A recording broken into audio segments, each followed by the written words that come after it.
வணக்கம் தோழர்களே. வாழ்க்கை என்பது நிகழ்ச்சி நிரலில் குறிப்பிட்டபடி வரிசையாய் வந்து போகின்ற சம்பவங்களின் ஊர்வலம் அல்ல. அது எப்பொழுதாவது வந்து போகின்ற வாய்ப்புகளின் ஊர்வலம். அந்த ஊர்வலத்தின் பாதையில் நம் மனதை மென்மையாய் வருடி மெல்லிய ஸ்பரிசத்தை கொடுக்கும் மலர் பாதைகளும் வந்து போகும். மனதை காயப்படுத்தி ரணமாக்கும் கரடுமுரடான பாதைகளும் கடந்து போகும்.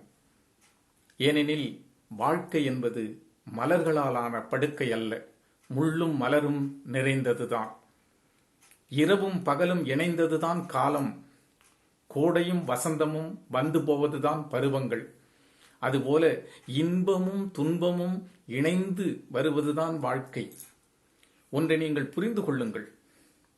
இந்த உலகத்தில் இறுதி வரை இன்பத்தையே கண்டெடுத்து துய்த்து உணர்ந்து வாழ்ந்து மகிழ்ந்து மறைந்த அரசன் என்று ஒருவன் உண்டா? இன்பத்தின் சுவடே தெரியாமல் துன்பத்திலேயே அழிந்து கிடந்து துவண்டு மறைந்து போன அடிமை என்று ஒருவன் உண்டா? இல்லை. அரசனின் வாழ்விலும் துன்பம் உண்டு, அடிமையின் வாழ்விலும் இன்பம் உண்டு. அப்படியானால் இந்த துன்பத்திலிருந்து மனிதன் தன்னை விடுவித்துக் கொள்வது எப்படி என்பதை ஒன்றிரண்டு உதாரணங்கள் மூலமாக ஆராய்வதுதான் இந்த பதிவினுடைய முக்கியமான நோக்கம்.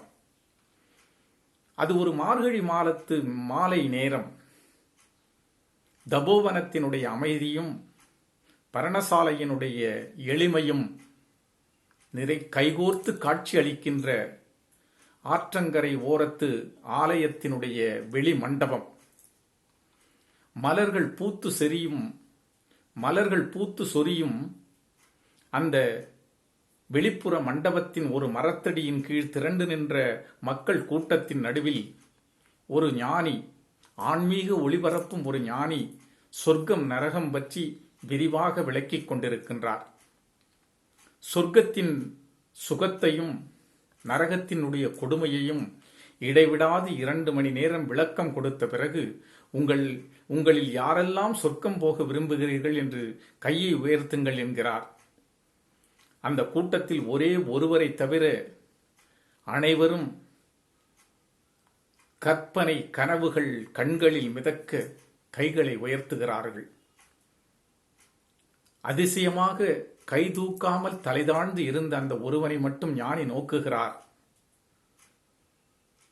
எல்லோரும் இன்பம் சொரிந்த சொர்க்கத்திற்கு போவதற்கு முடிவெடுக்க நீ ஒருவன் மட்டும் நரகத்திற்கு நுழைவதற்கு விழைவது ஏன் என்று கேட்கின்றார். நான் நரகம் புக விரும்புகிறேன் என்று எப்பொழுது உங்களிடம் சொன்னேன் என்று அந்த மனிதன் கேட்கிறான். இப்பொழுது ஞானியினுடைய சிந்தனையில் குழப்பம் கூடுகட்டிக் கொள்ளுகிறது. அவனுடைய அருகிலே சென்று, அப்படியென்றால் நீ எங்கே செல்வது என்று உத்தேசம் என்கிறார். அவன் சொல்லுகிறான், இந்த நொடி இங்கே இருக்கும் இடம், இதுவே எனது சொர்க்கம், இருக்கும் இடமே எனக்கு போதும் என்கிறான். ஆம், இருக்கும் இடத்தையும் வாழுகின்ற ஒவ்வொரு நொடியையும் தனதாக்கிக் கொண்டு வாழுகின்ற மனிதன் துன்பத்திலிருந்து எளிதாக தன்னை விடுவித்துக் கொள்ளுகிறான். ஆனால் இருக்கும் இடமே போதும் என்ற மன நிறைவோடும் மகிழ்ச்சியோடும் வாழுகின்ற மனிதர்கள் குறைவு. வேதனை, விரக்தி, நிராசை, ஆற்றாமை, நம்பிக்கை வறட்சி, கோபம், வெறுப்பு, கசந்த நினைவுகள், இப்படி கணக்கற்ற மனக்காயங்களுக்கு மருந்து தேடுவதில்தான் மனிதனுடைய நேரம் முழுவதுமே செலவாகிறது. காரணம் என்ன? ஒன்றே ஒன்றுதான். வணிக பொருளாதார வாழ்க்கை வேகத்தில் கடைசி வரை பொருள் தேட்டம், இன்ப நாட்டம் என்ற ஒற்றை குறிக்கோளோடு ஓடிக்கொண்டிருக்கின்ற இந்த உலகத்தில் மனிதம் முற்றிலும் மறந்து போனதுதான் இந்த துன்பத்திற்கெல்லாம் காரணம். இந்த துன்பத்திலிருந்து நீ எப்படி விடுபடுவது?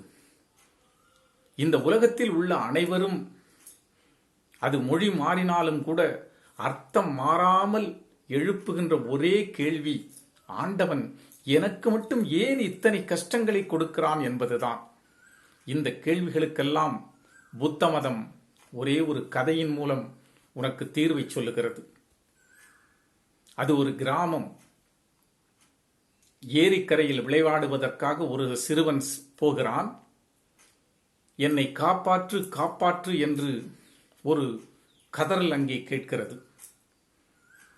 ஆற்றங்கரை ஓரம் தண்ணீரில் ஒரு வலைக்குள்ளே மாட்டிக்கொண்ட முதலை அந்த சிறுவனை பார்த்து என்னை காப்பாற்று என்று கண்ணீரோடு கேட்கின்றது. அந்த சிறுவன் சொல்லுகிறான், உன்னை காப்பாற்றினால் நீ என்னை விழுங்கி விடுவாய், நான் உன்னை காப்பாற்ற மாட்டேன் என்கிறான். இல்லை, சத்தியமாக நான் உன்னை சாப்பிட மாட்டேன், என்னை தயவு செய்து காப்பாற்று என்று கண்ணீர் சிந்துகிறது. முதலையினுடைய பேச்சை நம்பி மெல்ல கொஞ்சம் கொஞ்சமாக வலையை அறுக்க ஆரம்பிக்கின்றான். தலைப்பகுதி முழுவதும் வெளியே வந்தவுடனேயே முதலை அவனுடைய காலை கவ்விக்கொள்ளுகிறது. பாவி முதலையே, இது நியாயமா என்று அவன் கண்ணீரோடு கேட்க அந்த முதலை சொல்லுகிறது, என்ன செய்வது, இதுதான் உலகம், இதுதான் வாழ்க்கை என்கிறது. அந்த சிறுவன் சாவதற்கு கூட சஞ்சலப்படவில்லை. நன்றி கட்டத்தனமாய் இந்த முதலை சொல்லுகின்ற சித்தாந்தத்தை தான் அவனால் ஏற்றுக்கொள்ள முடியவில்லை. மெல்ல மெல்ல முதலையின் வாய்க்குள் சென்று கொண்டிருந்த சிறுவன் மரங்களில் இருந்த பறவைகளை பார்த்து கேட்கின்றான், இந்த முதலை சொல்லுவது நியாயமா, இதுதான் உலகமா, இதுதான் வாழ்க்கையா என்று கேட்கின்றான். நாங்கள் இந்த மரத்தின் உச்சியில் மிகவும் பாதுகாப்பாக உச்ச நிலைக்கே சென்று கூடுகட்டி முட்டை வைக்கின்றோம். ஆனாலும் கூட பாம்புகள் வந்து குடித்துவிட்டு சென்று விடுகின்றன. எனவே முதலை சொல்லுவது சரிதான், இதுதான் உலகம், இதுதான் வாழ்க்கை என்கின்றன. இந்த ஏரிக்கரை ஓரத்தில் மேய்ந்து கொண்டிருந்த கழுதையிடம் கேட்கின்றான், முதலை சொல்வது சரிதானா என்கின்றான். நான் இளமையாக இருந்த பொழுது என்னுடைய எஜமான் அழுக்கு துணிகளை அனைத்தையும் என் முதுகிலே சுமத்தி என்னை சக்கையாக பிழிந்து எடுத்தான். நான் வயதாகி நடை தளர்ந்த பொழுது உனக்கு தீனி போட முடியாது என்று சொல்லி என்னை துரத்திவிட்டான். எனவே முதலை சொல்லுவது சரிதான், இதுதான் உலகம், இதுதான் வாழ்க்கை என்றது. ஆனாலும் அந்த சிறுவன் திருப்தி அடையவில்லை. இறுதியாக ஒரு முயலிடம் கேட்கின்றான், முதலை சொன்னது சரியா என்கின்றான். முயல் சொன்னது, இல்லை இல்லை, நான் முதலை சொல்வதை ஏற்க விரும்பவில்லை, முதலை பிதற்றுகிறது என்கிறது. உடனே முதலைக்கு கோபம் வந்து அந்த முயலோடு வாதிட ஆரம்பிக்கிறது. முயல் சொல்லுகிறது, நீ அந்த சிறுவனை வாயிலே கவ்விக்கொண்டு பேசுவதால் நீ என்ன சொல்லுகிறாய் என்பதே எனக்கு விளங்கவில்லை, எனவே அவனை விட்டுவிட்டு பேசு என்கிறது. முதலை பலமாக சிரித்துவிட்டு சொல்லுகிறது, சிறுவனை விட்டுவிட்டால் அவன் தப்பித்து ஓடிவிடுவான் என்கிறது. ஏ புத்தி இல்லாத முதலையே, உன்னுடைய வாளின் பலம் உனக்கு தெரியாதா? தரையிலாவது அவன் வேகமாக ஓட முடியும், தண்ணீரிலே அவன் ஓடுவதற்குள் உன் வாளால் அடித்து அவனை வீழ்த்திவிட முடியாதா என்கிறது. முதலையும் அந்த சிறுவனை கீழே விட்டுவிட்டு பேசத் துவங்குகிறது. முயல் சொல்லுகிறது சிறுவனிடம், ஓடு ஓடு, தப்பித்து விடு என்கிறது. அவனும் ஓட ஆரம்பிக்கிறான். உடனே முயல் சொன்னது போல அவனை அடிப்பதற்காக தன் வால் பகுதியை தூக்குகிறது. அப்பொழுதுதான் அது புரிகிறது, அவன் முழுவதுமாக தன்னை வலைக்குள் இருந்து விடுவிப்பதற்குள் அவனை வாயினால் கவ்விக்கொண்டது புரிகிறது. அதனால் வாளை தூக்க முடியவில்லை. முதலைக்கு கோபம் வந்துவிட்டது. கோபம் கொண்ட அந்த முதலையை பார்த்து இந்த முயல் புன்னகையோடு சொன்னது, இதுதான் உலகம், இதுதான் வாழ்க்கை என்றது. சிறுவனோடு வந்த கிராமத்து மக்கள் அந்த முதலையை அடித்து கொன்றார்கள். அந்த சிறுவனோடு சேர்ந்து வந்த ஒரு நாய் அந்த நன்றியுள்ள முயலை துரத்த ஆரம்பித்தது. சிறுவன் பதறிப்போய் சென்று தடுப்பதற்குள் நாய் அந்த முயலை கொன்று விடுகிறது. சிறுவன் திகைத்து போய் நிற்கின்றான். இதுதான் உலகம், இதுதான் வாழ்க்கை என்று அவன் புரிந்து கொள்கிறான். ஆம் மனிதர்களே, இதுதான் உலகம், இதுதான் வாழ்க்கை.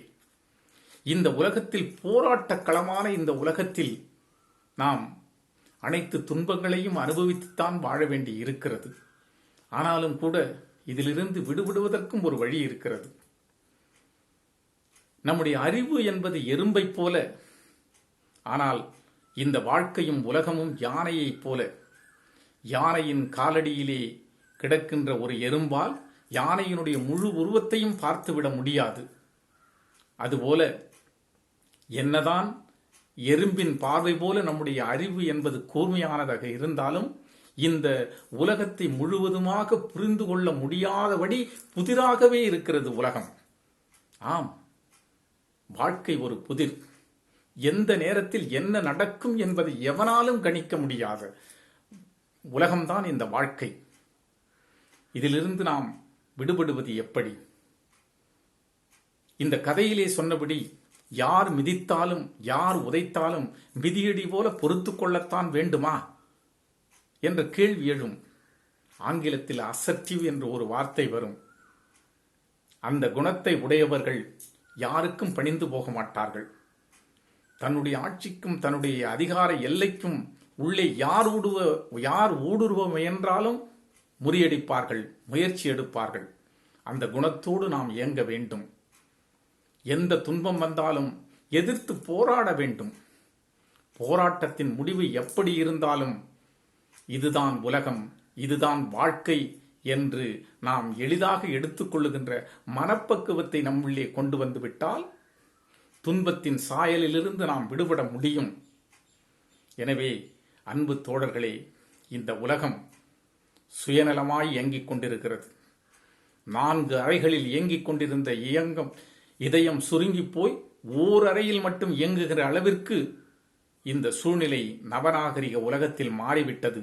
இந்த நிலையில் எந்த நிலை எங்கே மாறினாலும் நம் சிந்தனையில் தடுமாறாது இந்த உலகத்தில் இறைவன் நம்முடைய இந்த மானுட ஜென்மமாய் படைத்தது மற்றவர்களுக்கு உதவுவதற்காகத்தானே தவிர அனைத்தும் எனக்கு எனக்கு என்று வாழ்வதில் இல்லை.